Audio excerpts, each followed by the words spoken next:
Hi, everyone. Thanks so much for joining us for USVI News. I'm Emily Matson. As we've been reporting, a Virgin Islands athlete is making headlines every day across the U.S. and the world. Aaliyah Boston. She's from St. Thomas and continues to take the basketball world by storm. Right now, Aaliyah and South Carolina are heading to the Sweet 16 as they vie for a national title. Aaliyah is already making history with setting SEC basketball records, and she's currently nominated for National Player of the Year. Our USVI News' Ali Bourne-Vinek sits down with Aaliyah, who talks about her love for the USVI, her journey in basketball, and her hoop dreams. Aaliyah Boston, I am so excited to be here with you. This is so cool. I know you get this question asked a lot, but how exciting is this moment, where you're at, and how are things going for you? It's we're right now getting ready for March Madness. Now I'm a junior. Everything's going pretty well. I'm just super excited about everything that's happened this season and where I'm at, and I just can't wait to see what else happens. We here in the Virgin Islands, we are so pumped, rooting for you all the way. It's been just really exciting to follow you. Maybe you could talk a little bit about home and what are some of the things that you love about the USVI and how that helped shape you into the player and person you are. Yeah, I love everything about home. Everyone in the community. Everyone is just welcoming. Like even when I think back to just going home on visits, everybody's just super excited and everybody just continues to watch. And I get a lot of text messages from people at home and they're just like, we're watching, we're rooting for you. And it's just a great feeling. And when it comes to my development, I started playing basketball at St. Thomas and that's kind of where everything just started. So without that, who knows where I'd be. I did speak with your parents and we had a wonderful interview. They told me that you love the beach. Oh, that's my favorite part. I love all my parents and my family down there, but the beach is definitely the favorite part. I don't even go swimming up here because if I can't see my feet, I don't think I should go in. And so that's just my motto. I understand. Totally hear you.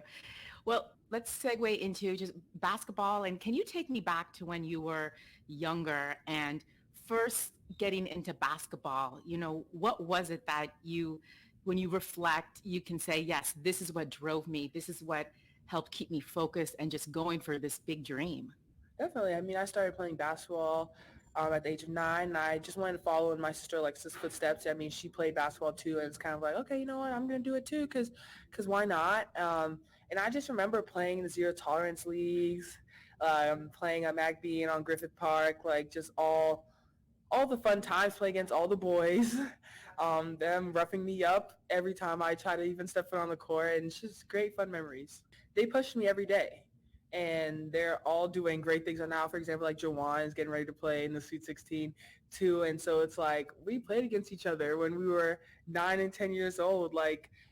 He for sure roughed me up. I just know. He probably would say, "Of course I did." And so, see, but just great memories. I think it helped shape me because I embrace physicality most of the time, and so it's like I started right there. It started on Griffith Park, started at McBean, CHS gym. That's where it all began. For the record, the double-double, what has that been like?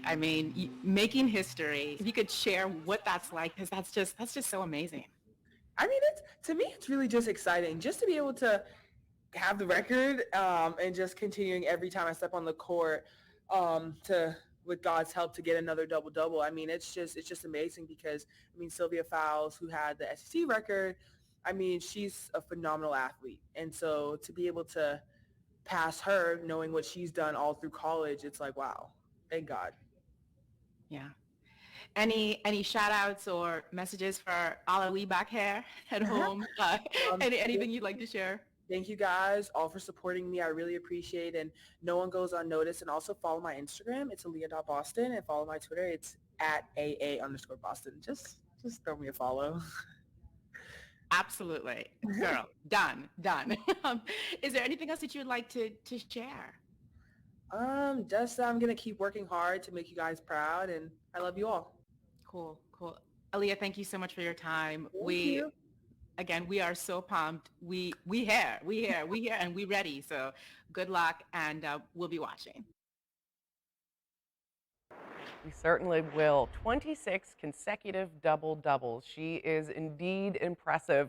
And you can catch Boston in action again this week when the Gamecocks take on the University of North Carolina Friday night at 7 for the Sweet 16. We'll be watching, and best of luck to you, Aaliyah.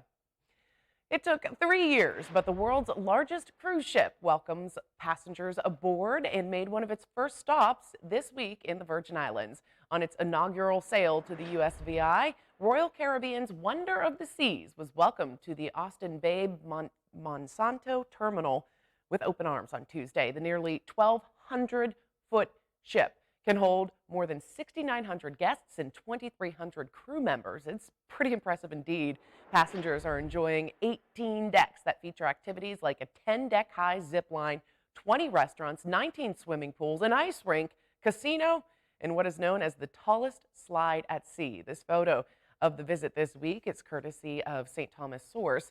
The very first voyage took off from Florida on March 4th. Largest cruise ship in the world. Impressive indeed. On St. Croix, emergency safety repairs are now underway at Marley Beach. This Wednesday, the Department of Public Works started removing several dilapidated and hazardous structures on the beach property. The plans to take down and remove broken tables, benches, as you can see the steps there, and other damaged structures by this Thursday.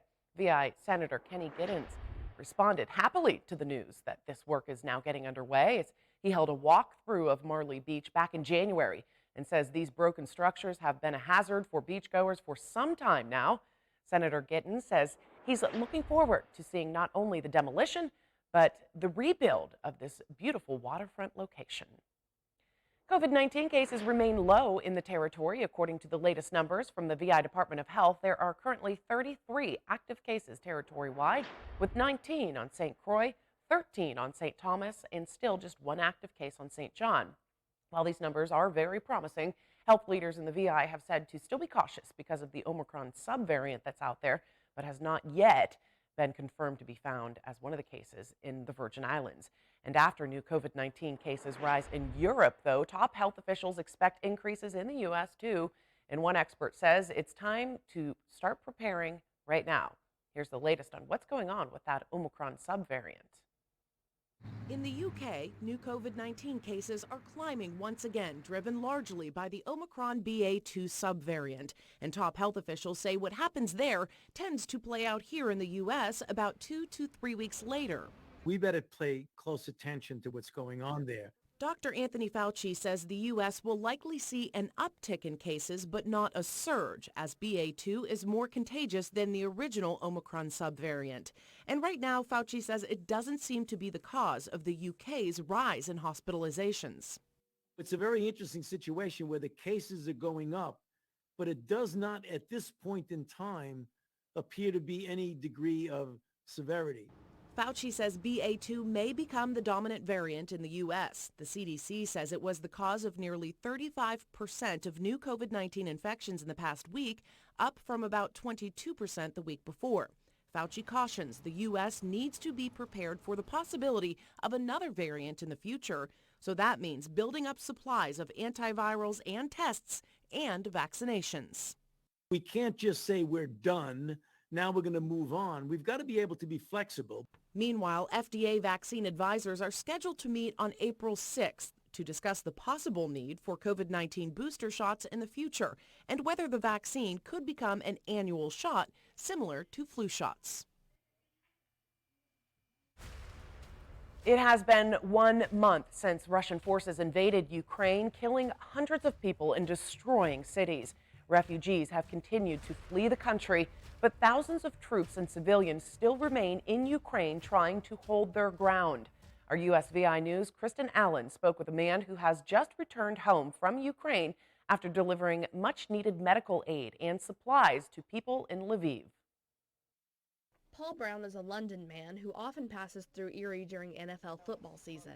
We first told you of his efforts to deliver aid to Ukrainian refugees a couple of weeks ago. Wanted to get my hands dirty, wanted to try and do something small to make a small bit of change. Brown did just that, working with the Ukraine Ministry of Defense to help. The first trip was going to the Polish border, picking up refugees, taking them. And at that point, I realized actually in Ukraine is where they need more help and assistance. He raised $50,000 for medical supplies for civilians and soldiers, and he delivered them to the city of Lviv himself. There's this awful fear over there of, are Russian spies watching us? When's their next attack going to happen? So the fear factor, there's always this little layer of fear that they live in all the time. And I think that's one of the hardest things. Brown experienced that fear firsthand when the Lviv airport was attacked by Russian missiles just 4 miles from where he was staying. Meanwhile, at the Polish border, Brown says he witnessed refugees going back across the border to their homeland, determined to head home and wait out the rest of the Russian invasion. The words they used was, home is home, and war is war, and home is more important than war. So they would prefer to live with bombs landing around their house than live in a hostel in another country. Kristen Allen, USVI News.